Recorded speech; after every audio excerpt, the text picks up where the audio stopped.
was twice as much. The triceps was 2/3 of the arm, like a triceratops.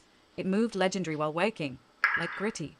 Thus, like Kevin Leverny, he had legs for arms, through no peak biceps. Handsome everything, something to make the world's strongest men jealous, out of breath and constipated. They seems to be a sight in wisdom, patience with the greatest strength genetics, are just giants. They can think strategically conquering society, mathematical. Having below 10% body fat can make you feel fatigue and brain fog, but James compensated by thinking he looked good. He had experience feeling like a V-shaped vertebra, a carbon-based spine thinking read, but he was reasonable. There was barely any time to contemplate in your ego. He reasoned with himself there is a competition of morals and just not squatting leg muscles, lingering for a second with not realizing yourself in greater minds, in productivity of golden and history of people somewhat caring. Looking into his mirror that didn't show enough of the body at any angle, he found green eyes that looked blank. Could have been the Sahara Desert. Focused first, then intelligent. A specimen. Could make you think about an INTJ like Arnold Schwarzenegger and fell down the stairs backwards like he wasn't wearing a shirt. He missed the smart refrigerator. He had taught history in London for 3 years. He remembered having a genius lazy brain about his future until he was attracted by leisurely university history teaching with Greek philosophy.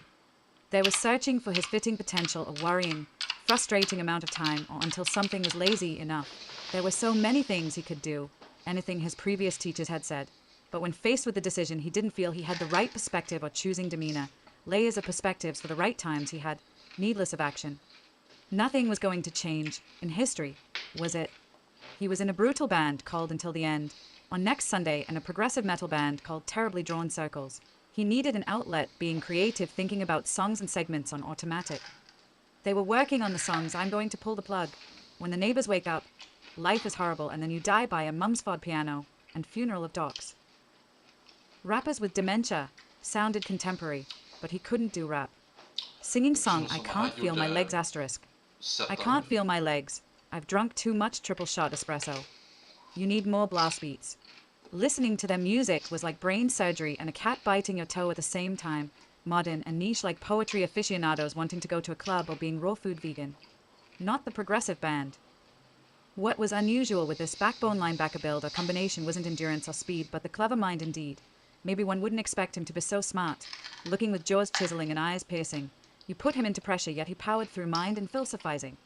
Speaking and being a thinker first, a choice of perception, a surprising poetic giant, a deliberate cognizant, a Nodi 140-150 IQ, an average prog metal instrumentalist, and viewer, listener. Being the smartest and brawniest was awesome, yet like hidden and hard to interpret. Obviously it felt like being kindly recognized in your best theoretical version today.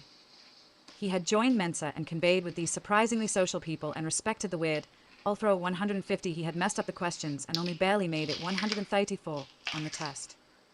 It was far to drive there, and he was concerned with personal productivity, interrupting genius. He wanted to spend time getting smarter and stronger, capitalizing on the golden moment of clarity and productivity. If someone insults your triceps, you insult them intellectually. If someone insults your nerdy hobby, you energetically throw them out of the window into the garbage disposal, hairy legs sticking up. Sometimes he was gentle, fascinated, patient and observing, a person present like what depth seems related to strength. Being fascinated by color combination moths, tear-jerking shimmering red dawns, women and the human condition. Some mistook it for complacency and insensitivity, showing nothing, but he could very actionable and emotional when it was finally time to act. The reservation and truth of the analyst. He had a conservative energy and reservation sometimes, but believed in left ideas, now being convinced by monologuing people, for big questions of freedom, equality, for the many, never having touched elitism. Maybe he showed a less conservative side when speaking, in the brilliance and tolerance of theory. He had a pet 1M deer, continental giant rabbit. These really exist. People have seen pictures, but there are also videos that ate vegetables for him at 100 pounds a month, called Sigmund the Destroyer. He was the light brown happiness with the big ears. His feet echoed like drums, dormant speed and giant-sized dormant power in many ways like a predator. He appreciated being